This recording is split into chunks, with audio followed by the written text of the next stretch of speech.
We're talking about the power of community this week, a part of the Daily Dose. And community is such an important thing. I mean, it's important to both Dave and I. But there's a reality. There's a lot of people who don't have community, and they're saying, how do I get into community? And so this is actually addressed to people who are actually already in community. So if you're like, I don't need this today, I got my community, this is for you. We need you to be able to listen to this one today. So, Dave, there's individuals that have been a part of community forever, and they have it, and they've got their group. But there's individuals who haven't found that yet, and so Romans 15:7 it says, "Accept one another, then just as Christ has accepted you." I love this verse, and it really challenges me in terms of getting out of my comfort zone and getting in the lives of others and helping them find what I already have.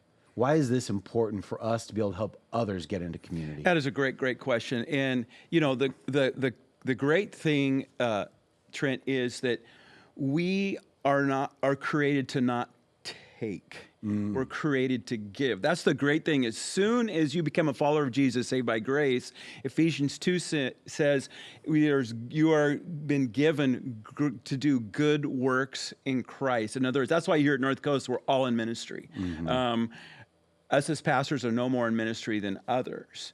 And so what does that mean, Dave? What is that? It means care and love for people. And like you're saying, is inviting others into community. It is just so powerful. So like always, my question is I'm engaging people and kind of in life, I'm always like, who knows them best? And most people maybe have one person, their spouse. That's not enough. No one spouse can meet everybody's needs. The number one issue in the United States is loneliness. That's why suicide is so high. And we oftentimes will hear, let's blame social media, the internet and all that. And I'm like, stop it. We have the answer. And the question is, are we inviting people into community? Because that's what people are dying for. And so why don't people engage in community? They're afraid they're going to be judged. They're afraid this is going to go in a direction that they're not ready to do. And then we'll say, well, they just need to take it serious. It's like, no. You're already taking it serious. You need to chill out and be able to engage other people in this process. And one of the things that I think in my mind as I was thinking about this idea is we need to not be assessors of people as much as we are of lovers of people. Because of course we've got people come in our lives and whatever. It's like, who are they? How are they responding? And those are important things to assess, save people and not save people.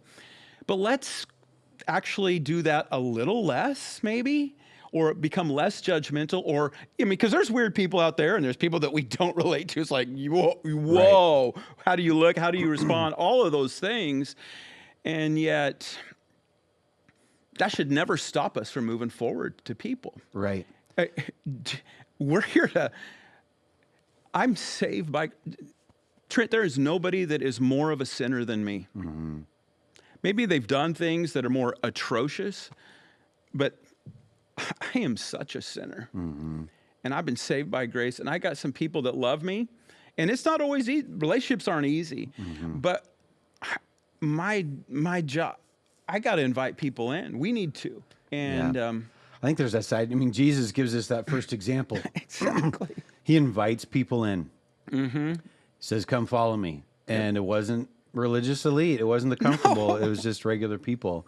And it doesn't mean that we can always do that. I mean, different seasons of life or whatever it may be, we need to be individuals that are maybe on a receiving end. Yeah. But most of us, I think, have way more to give than what we think. Yeah. We think that our lives need to be perfect before we can invite people into community or start a community. What would you say to that? Yeah, again, that kind of comes back to that whole idea of I am saved by grace. So I just remember distinctly at a point in my life, I've been following Jesus my whole life, and it was like in my 30s, I suddenly, it was like, my gosh, God has saved me, I am forgiven, and it changed my view of everyone.